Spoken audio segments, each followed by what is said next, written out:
My grandson took me aside, his childish eyes filled with horror, and whispered, "Grandpa, I've learned something terrible about my parents." What he told me shattered my whole world. I immediately called 911, my heart pounding with shock. 20 minutes later, the police arrived and arrested my son. Before we continue, please subscribe to the channel and let us know where you are listening in the comments. The door exploded open. Cleveland burst through without knocking, his expensive suit wrinkled from aggressive movement, papers clutched in his white-knuckled fist. The heavy oak door crashed against the wall with a bang that rattled the windows overlooking Lake Erie. I looked up from my quarterly reports, reading glasses sliding down my nose as I took in my son's flushed face. "Dad, enough!" Cleveland slammed a stack of legal documents onto my mahogany desk. Papers scattered across the surface, covering the financial projections I'd been reviewing. "You're too old for this, and you can't handle it anymore." I removed my glasses slowly, setting them down with deliberate care. 30 years of difficult negotiations had taught me the value of measured movements, though none of those deals had ever involved my own son standing before me like an adversary. "What exactly can't I handle, Cleveland?" My voice remained steady despite the storm brewing in my chest. He began pacing behind the chair across from my desk, his hands clenched into fists. "The company needs fresh leadership, modern thinking. You're stuck in the past, while competitors are racing ahead with digital innovation and aggressive expansion." Fresh leadership. The words stung more than they should have. I stood up slowly, my full height still impressive despite my 68 years. "And you believe you're ready to provide that leadership?" "I know I am." Cleveland stopped pacing and leaned forward, pressing his palms against my desk. The family photo of him graduating college trembled under the pressure. "I've been ready for years. You just refuse to see it because you can't let go." The late afternoon sunlight streaming through my office blinds cast harsh shadows across his face, making him look older, harder. When had my ambitious son become this demanding stranger? "Ready?" I kept my voice level, though anger was building like pressure behind a dam. "Yesterday you wanted to take out massive loans for untested technology. Last month you suggested firing half our workforce to boost short-term profits. That's not leadership, Cleveland. That's recklessness." His jaw tightened. "That's called adapting to survive. While you're protecting every employee like they're family members, our competitors are streamlining operations and maximizing returns. We could triple our revenue in 2 years if you'd just step aside." I walked around the desk until I stood directly in front of him. "And destroy everything I've built in the process?" "Everything we've built," he corrected, his voice rising. "I've worked here for 15 years. I know this business inside and out. The only thing holding Thompson Manufacturing back is your stubborn refusal to embrace change." The accusation hung in the air between us like smoke. I studied my son's face, searching for traces of the eager teenager who used to organize my tools in the garage, asking endless questions about every component and process. That boy had admired my work ethic and business philosophy. This man saw them as obstacles. "I'm not ready to retire, Cleveland. The company needs a leader who understands the 21st century." Cleveland's fist crashed down on my desk, making the brass nameplate jump. "I'm not asking permission anymore, Dad. I'm telling you how this is going to work." The office fell silent, except for the distant hum of traffic 20 floors below. I felt something shift in my chest, a cold recognition of what this confrontation really meant. This wasn't a discussion about business strategy or succession planning. This was a declaration of war. "Is that a threat?" Cleveland straightened his tie and smoothed his jacket, composing himself with visible effort. "It's a reality check. You can make this transition graceful, or I can make it happen another way. But it's going to happen." He turned toward the door, then paused with his hand on the handle. "Think about it, Dad. Think about what's best for everyone." The door slammed behind him with enough force to rattle the window frames. I stood alone in my office, staring at the scattered legal documents that had started this confrontation. My hands weren't quite steady as I reached for my car keys. The 20-minute drive through Cleveland's quiet suburbs gave me too much time to replay Cleveland's words. "You're too old for this. I'm not asking permission anymore." By the time I pulled into my driveway in Shaker Heights, those phrases had worn grooves in my mind like a broken record. I hung my coat in the front closet with mechanical precision, my movements careful and controlled. The house felt unusually quiet after the office confrontation. No television chatter, no phone calls, just the steady tick of the grandfather clock in the hallway. I poured 2 fingers of whiskey from the bar cart in my study, noting how my hands trembled slightly as I lifted the crystal decanter. Settling into my leather armchair, I found myself surrounded by decades of family memories. Wedding photos, vacation snapshots, Cleveland's high school graduation picture where he wore that proud smile.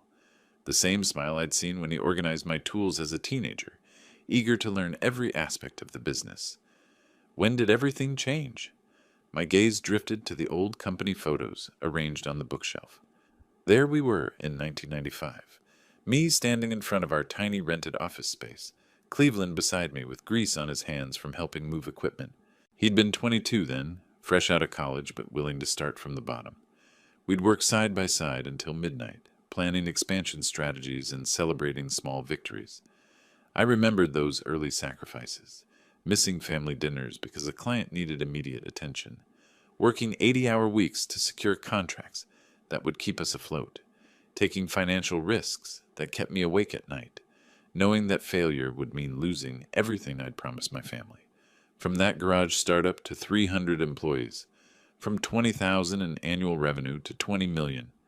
Every milestone had been earned through careful planning, relationship building, and steady growth. Not the aggressive tactics Cleveland favored, but methodical progress that built lasting foundations. Maybe that's the problem. Maybe I made it too easy for him. Cleveland had never experienced the uncertainty of those early years. He'd joined the company when success was already established, when paychecks were guaranteed and expansion was inevitable. He'd inherited confidence without earning wisdom, ambition without understanding the cost of failure. But was I being fair? Was I holding on to control because the company needed my guidance, or because I couldn't imagine my identity without it? The questions circled in my mind like vultures, picking at every decision I'd made in the past 5 years. I reached for my phone and dialed John Morrison's number. He'd been my business mentor for 3 decades, a friend who'd witnessed both my successes and mistakes. If anyone could provide objective perspective on this family crisis, it would be John. "Bill?" John's familiar voice carried warmth despite the late hour. "Everything all right?" Cleveland and I had a confrontation today. He wants immediate control of the company.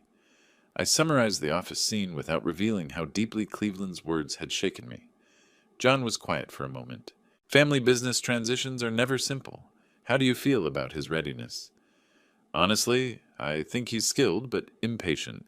He wants to transform everything overnight without understanding the risks involved." I swirled the whiskey in my glass, watching amber liquid catch the lamplight. But maybe I'm just afraid of change. You've always been protective of your people and your principles. That's not a weakness, Bill.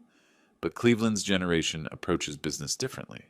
The question is whether his methods can preserve what you've built, while adapting to modern challenges.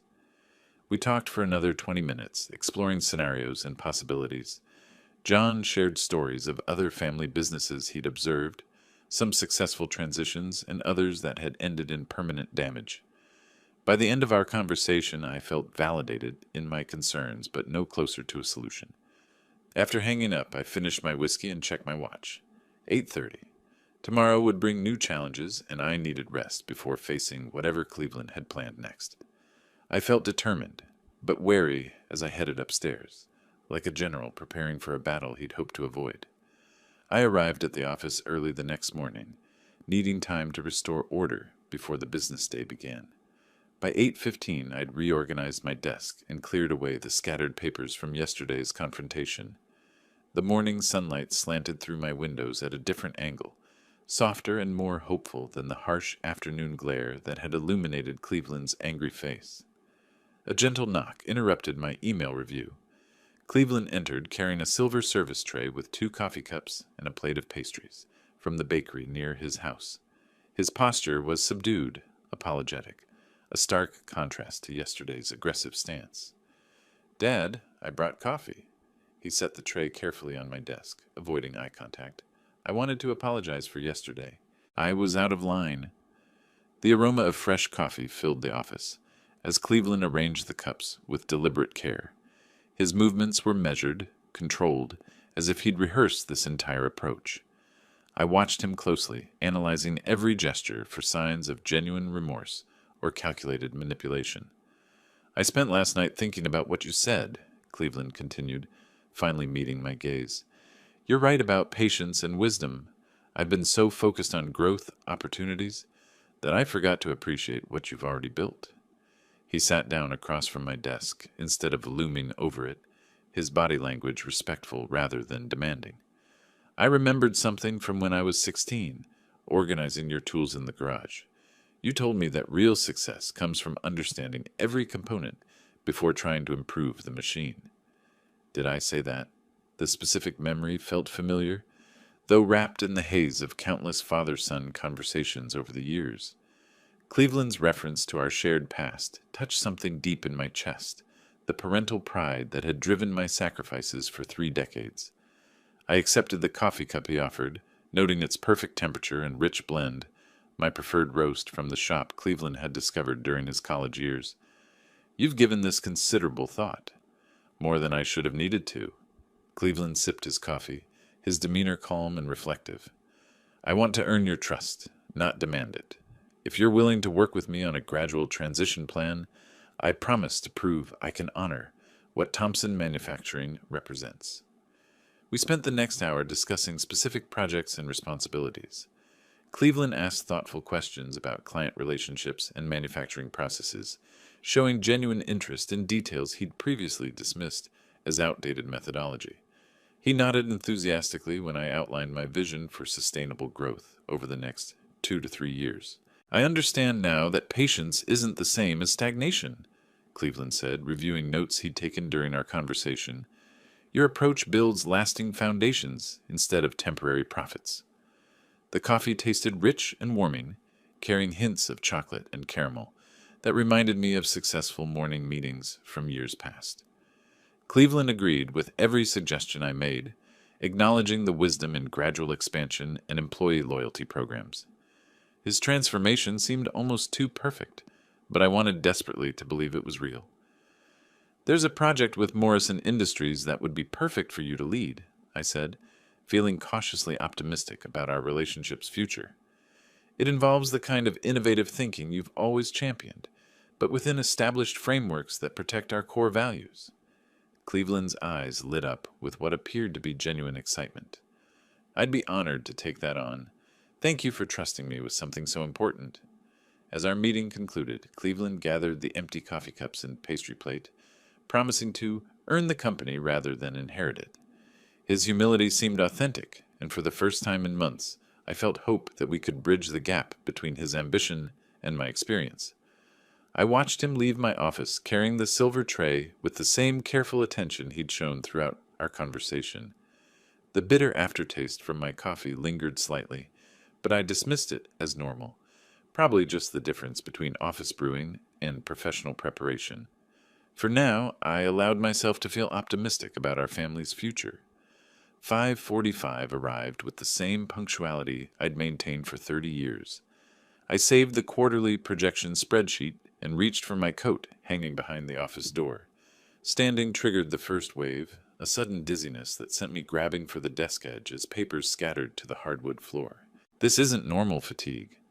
The room tilted slightly, like stepping off a carousel too quickly. I pressed my palm against the cool wood surface, waiting for equilibrium to return.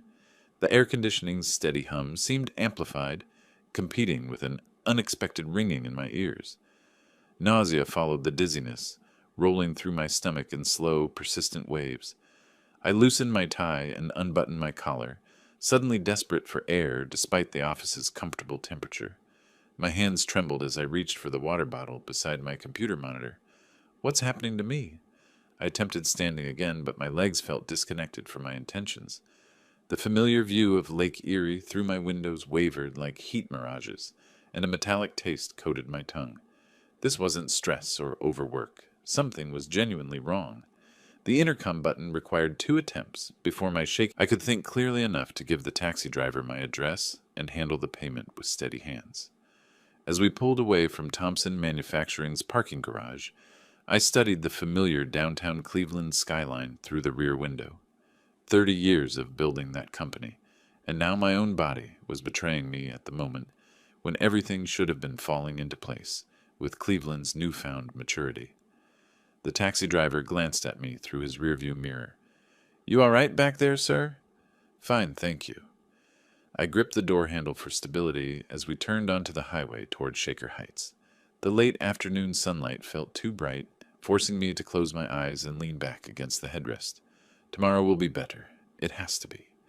The taxi driver helped me navigate the front steps to my house, accepting an extra 20 for his patience.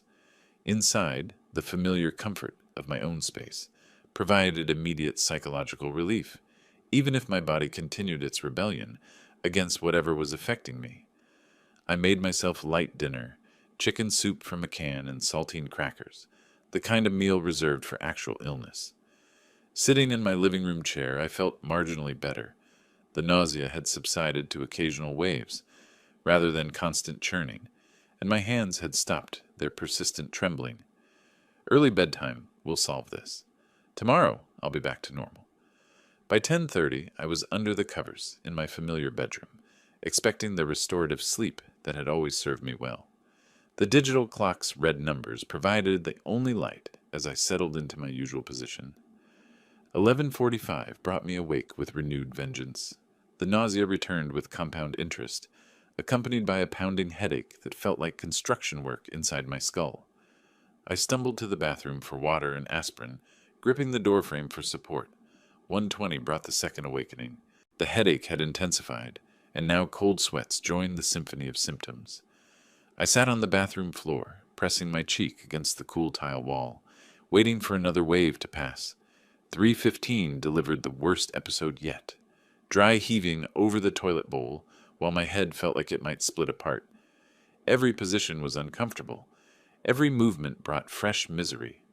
I found myself sitting on the bed's edge, staring at the clock and counting minutes between symptoms. This isn't normal. This isn't aging or stress or overwork. I retrieved my home blood pressure monitor from the nightstand drawer. The reading showed elevated numbers. Not dangerous, but higher than my usual baseline. My temperature registered slightly above normal, though not quite fever territory. 4:30 found me making mental lists for the doctor I'd avoided for 2 years. Symptom onset, late afternoon. Duration, ongoing. Severity, moderate to severe.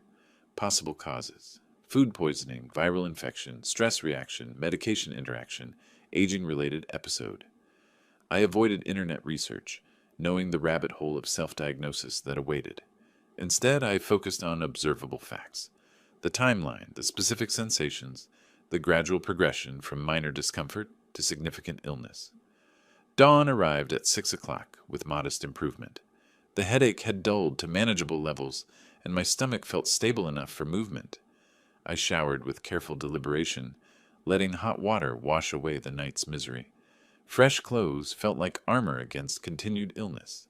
Toast and weak tea constituted breakfast, bland fuel for whatever challenges the day might bring. I'd make a doctor's appointment if symptoms persisted, but first I needed to handle whatever business emergencies might have accumulated overnight. The drive to Thompson Manufacturing required extra concentration. I gripped the steering wheel firmly, taking corners with unusual caution. Cleveland's red sedan was already in the parking lot when I arrived, which struck me as either coincidental or concerningly thoughtful. By 9:30, I'd managed to review 3 urgent emails and sign 2 contracts, despite the lingering fog in my head. The previous night's ordeal had left me functioning at perhaps 70% capacity, but functioning nonetheless. I massaged my temples, trying to clear the persistent haze when Cleveland's gentle knock interrupted my concentration. "Morning, Dad." He entered carrying an elaborate coffee service, not just cups, but a thermal carafe, assorted pastries, and what appeared to be vitamin supplements arranged on a silver tray. "You look a bit pale. Everything okay?" The coffee's rich aroma hit my stomach like a physical blow. My body recoiled with surprising intensity, as if recognizing some threat my conscious mind couldn't identify. "Not today, son. Still feeling under the weather." Cleveland's expression flickered. Disappointment? Frustration? The emotion passed too quickly for me to analyze properly, replaced by exaggerated concern that seemed almost theatrical in its intensity. What kind of symptoms? He set the tray down and leaned forward with medical curiosity. Hope has nursing experience, you know. She might have suggestions if you described what you're experiencing. General malaise, headache, nausea, fatigue. I kept the description minimal, not wanting to appear weak when the company needed strong leadership. Probably just pushed myself too hard lately. Or maybe you need proper nutrition and family support. Cleveland's pivot seemed rehearsed, as if he'd prepared multiple conversation paths. Hope's making her famous healing pot roast tonight. Why don't you join us for dinner? Ethan's been asking about Grandpa. The mention of my grandson tugged at exactly the right heartstring. I hadn't seen Ethan in 2 weeks, and the boy's enthusiasm always lifted my spirits during difficult periods. Cleveland seemed to sense the emotional leverage working. She has these special recipes from her nursing days, foods that actually help recovery instead of just filling your stomach. Cleveland wrote something on his business card, sliding it across my desk. 7 o'clock? Hope insists that proper family meals cure more ailments than most medications. My logical mind noted the timing was somewhat convenient, inviting the sick relative for home-cooked medicine. But Ethan's face appeared in my thoughts, along with Hope's genuine warmth during family gatherings. My isolation last night had been miserable. Company might provide the comfort I needed. That sounds wonderful. Thank you for thinking of me. I pocketed the card with their Westlake address. Tell Hope I appreciate her concern. Cleveland gathered the untouched coffee service with movements that seemed slightly hurried, though his smile remained perfectly calibrated. She'll be thrilled. Ethan's been working on a drawing project he wants to show you. I'm looking forward to it. Despite my continued physical discomfort, the prospect of family time provided genuine emotional relief. 7 o'clock sharp. After Cleveland left, I remained at my desk holding his handwritten invitation. The gesture felt simultaneously generous and oddly convenient. My son had never shown particular interest in my health before, yet here he was providing medical consultation and therapeutic dinner invitations within 24 hours of my sudden illness. Gratitude and suspicion make uncomfortable bedfellows. I tucked the card into my jacket pocket, already anticipating Ethan's excitement and Hope's nurturing attention to my recovery. The 30-minute drive through Cleveland's suburbs to Westlake helped clear my head despite the lingering fatigue from yesterday's mysterious illness. Cleveland's contemporary home sat on a quiet street lined with mature oak trees, its well-maintained exterior reflecting the prosperity Thompson Manufacturing had provided at our family. Ethan burst through the front door before I could ring the bell, his 10-year-old energy a stark contrast to my careful movements up the walkway. "Grandpa!" He wrapped his arms around my waist with the fierce affection that made every sacrifice worthwhile. "There's my favorite grandson." I ruffled his sandy hair, feeling genuine joy for the first time in 2 days. "What have you been up to?" The aroma of roasting meat and herbs drifted from the kitchen where Hope and Cleveland were preparing what promised to be an elaborate dinner. Through the open floor plan, I could see them working in synchronized efficiency, Hope stirring something on the stove while Cleveland arranged place settings with unusual precision. "Come see my new game, Grandpa."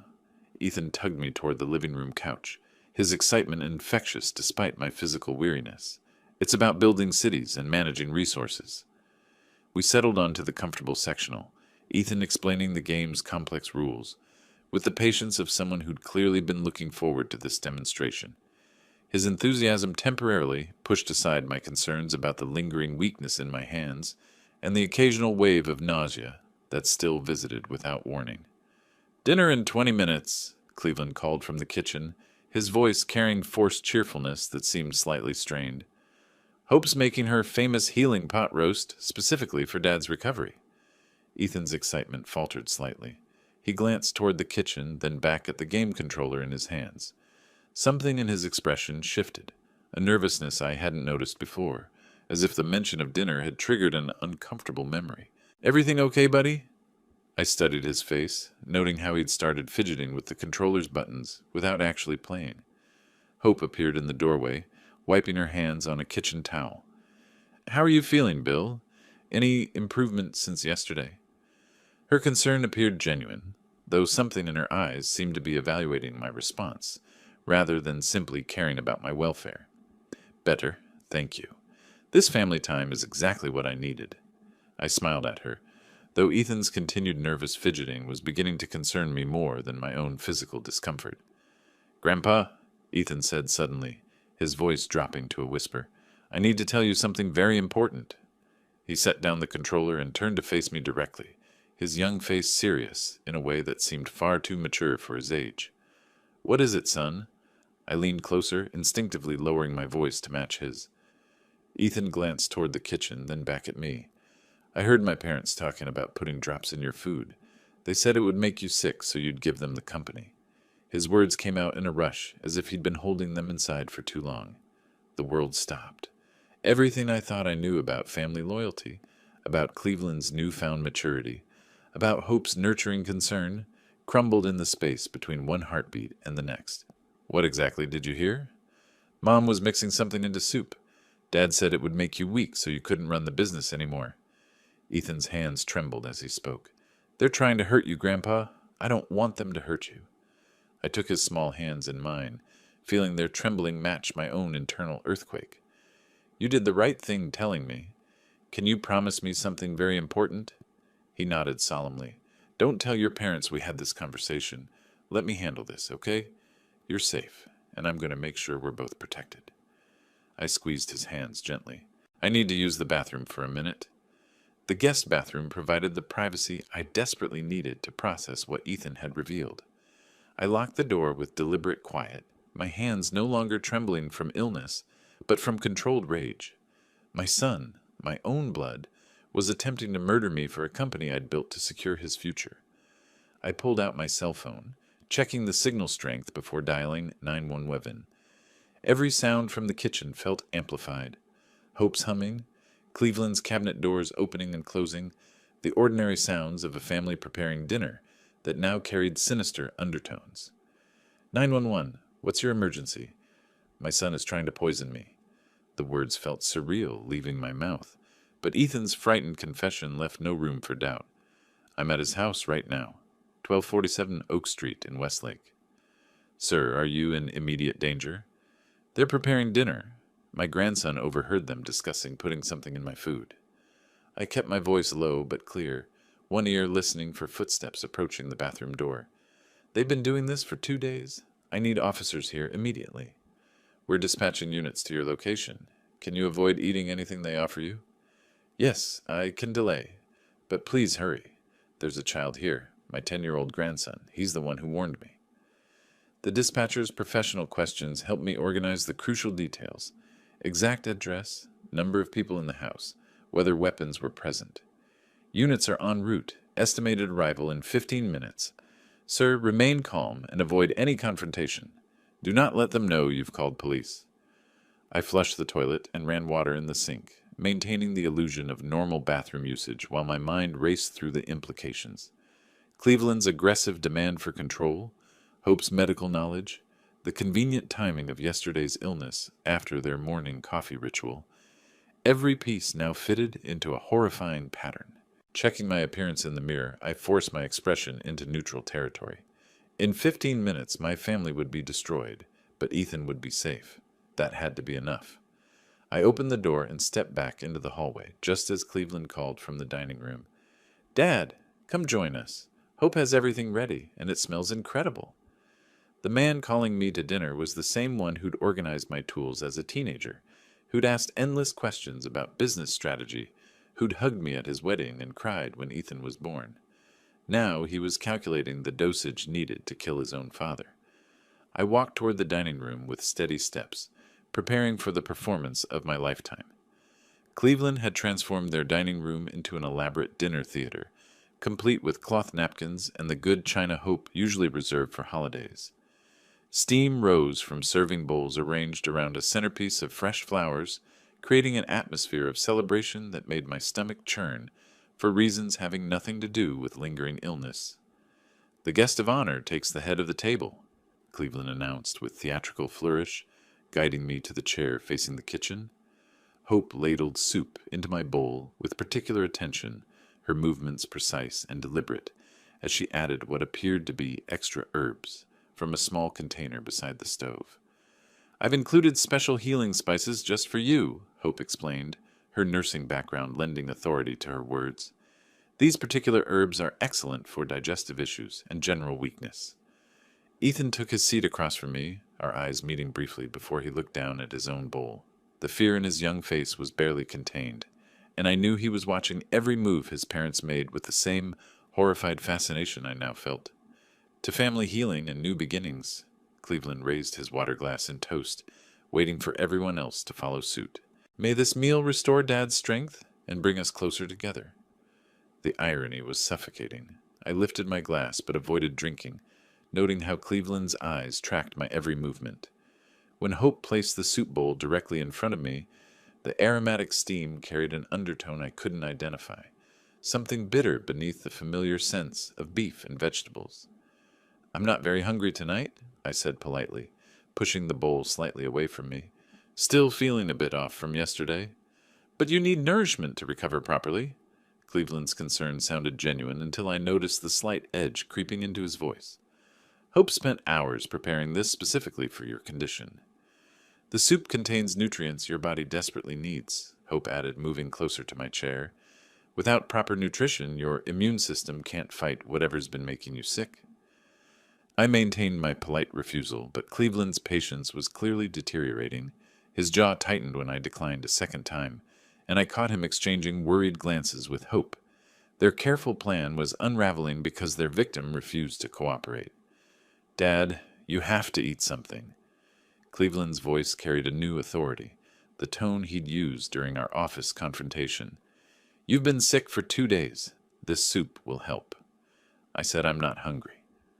My response came out firmer than I'd intended, and I saw both Cleveland and Hope stiffen at my resistance. The sound of car doors slamming outside broke through our increasingly tense standoff. Heavy footsteps approached the front walkway, followed by an authoritative knock that made everyone at the table freeze. "Police! Open the door!" Cleveland's face went white. "Who called the police?" His question came out as an accusation, his eyes moving between Hope and me with dawning comprehension. Hope dropped her soup ladle with a clatter that seemed to echo through the suddenly silent house. Ethan slipped from his chair and moved closer to me, seeking protection from whatever was about to unfold. The knocking grew more insistent. "This is Westlake Police Department. We need to speak with the residents immediately." "Cleveland Thompson, open this door immediately." The commanding voice left no room for negotiation.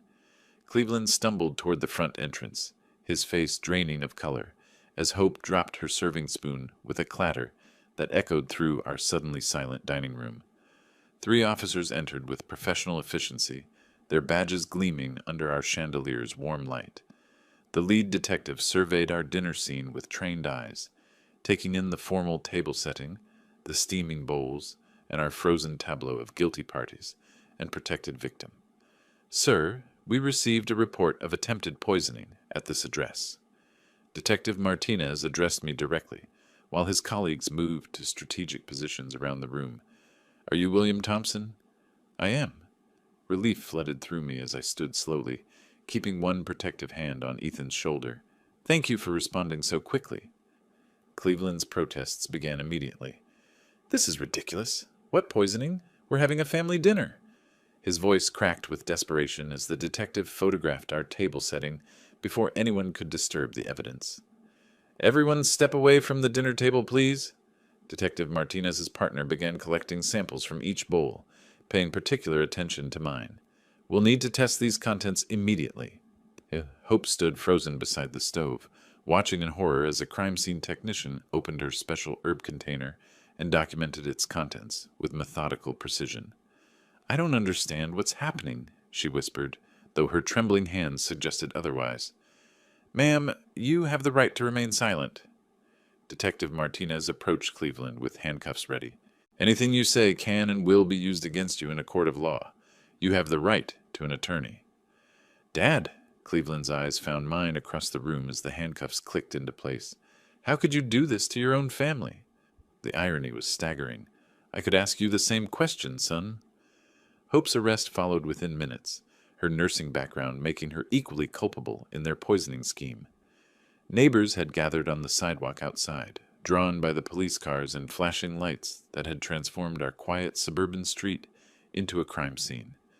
Ethan pressed closer to me as his parents were escorted past us toward the front door. Cleveland stopped and turned back, his face a mixture of shock and desperate appeal. "Forgive me, Dad. I never meant for it to go this far." "You meant to kill me, Cleveland. That's exactly how far you intended it to go." The detective assured me that Ethan could remain in my custody, pending formal arrangements, and within an hour we were driving away from the house that had become a symbol of family betrayal.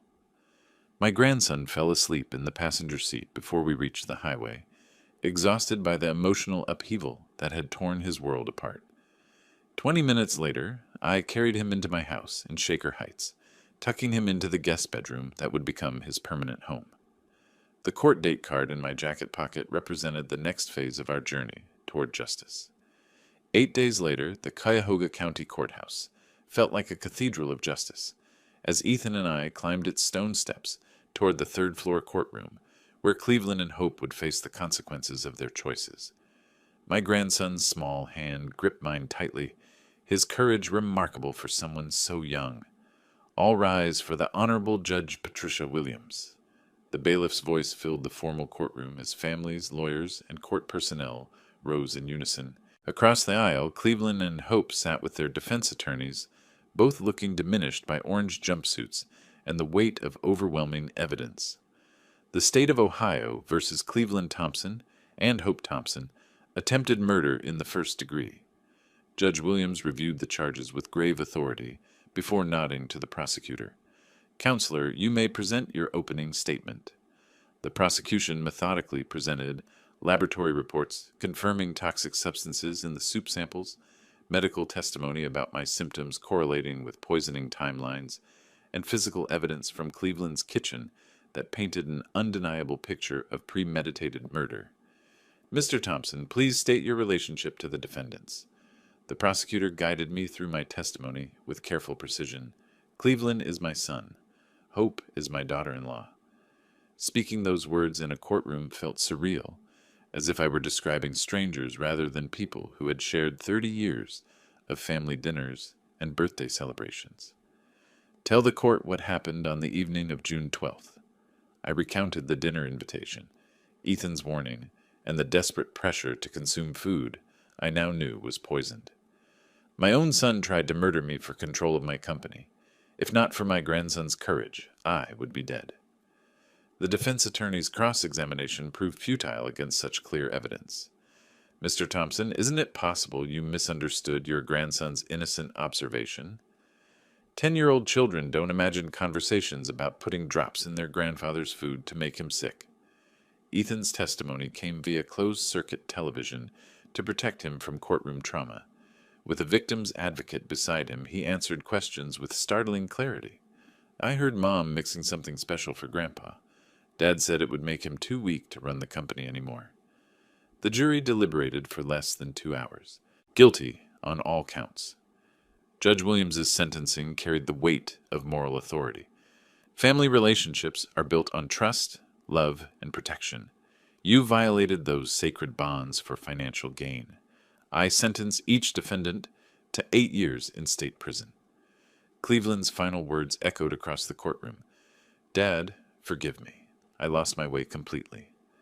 I watched them being escorted away, feeling justice served but no satisfaction in watching my son disappear behind bars.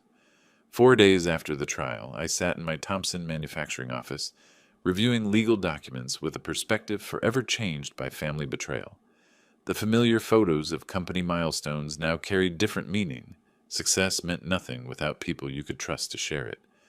My estate attorney spread new paperwork across the mahogany desk, where Cleveland had once scattered his demands for immediate control.